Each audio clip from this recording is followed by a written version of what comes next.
বছর 5 মাস আমার বাক্সের থেকে হরণ চুরি হয়েছিল। কথা বলবেন না, কথা বলবেন না কেউ। এই 16 বছর 5 মাস আমাকে কথা বলতে দেওয়া হয় নাই। রাজপথে দাঁড়িয়ে মত বিনিময় করবো সেই সুযোগটা আমাদেরকে দেওয়া হয় নাই। তো আজকে সুযোগ দিয়েছি কিছু কথা বলার জন্য। আজকে আমি কিছু কথা বলতে চাই আপনাদেরকে নিয়ে। সে কথাগুলো হচ্ছে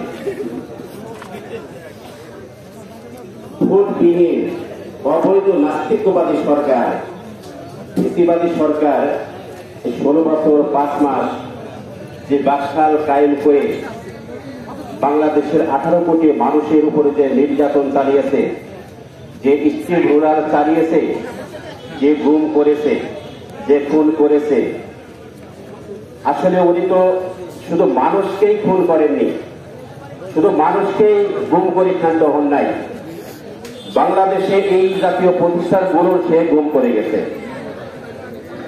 বাংলাদেশে এরকম সুগার মিল 6টা সে গুম করে গেছে। শুধু মানুষের বুকে সে গুলি চালায় নাই, এরকম প্রতিষ্ঠানের বুকে সে গুলি চালিয়ে এই প্রতিষ্ঠানগুলো অচল করে দিতে চলে গেছে। সম্মানিত প্রিয় ভাইরা, খুব কষ্টের সাথে কথাগুলো আজকে বলতে হচ্ছে। এই সুগার মিলটা কারো বন্ধ হয়েছে আমরা সবাই কম বেশি অবগত। আমি সেই বিষয়টাই 2-1 মিনিট কথা বলি, আমার ছোট্ট আলোচনা শেষ করব। সম্মানিত ভাইরা,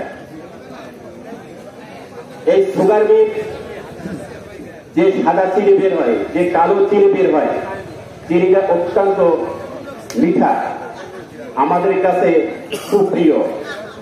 আমরা অল্প টাকায় 47 থেকে 52 টাকায় এই চিনি আমরা খেতাম।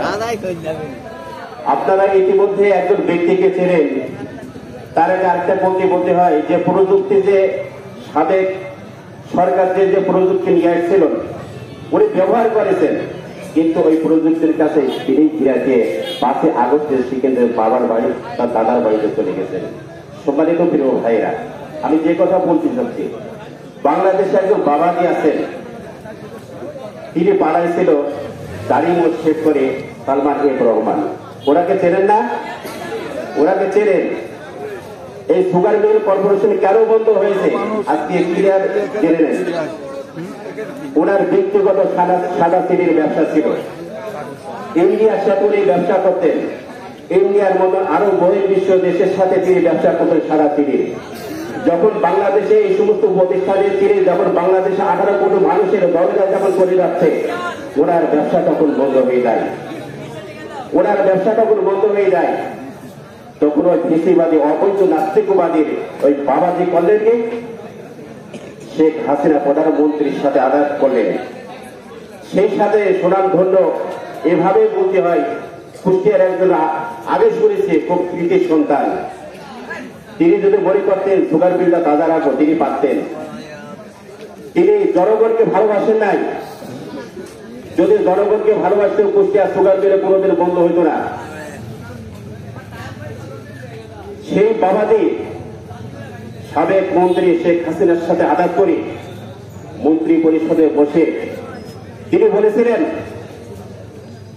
যদি কালো চিনি যদি বাংলাদেশে যদি রপ্তানি হয় তাহলে আমার ব্যবসা কিন্তু থাকবে না, আমি মার্কেট পাবো না। শেখ হাসিনার সাথে আঘাত করে, ফ্যাসিবাদী সরকারের সাথে আঘাত করে বাংলাদেশের 6টা কর্পোরেশনের 6টা সুগার মিল বন্ধ করে দিলেন। এবং তিনি ভারত থেকে সাদা চিনি আমদানি করলেন। শুধু ভারত থেকেই করেন না, জাপান থেকে সাদা চিনি নিয়ে এসে বাংলাদেশে 18 কোটি মানুষের কাছে 90 থেকে 140 টাকা কেজি দরে সেই চিনি বিক্রি করছেন। আপনারা খান্নায় চিনি কত করে কিনছেন? 150 টাকা পর্যন্ত সাদা চিনি পাওয়াছে।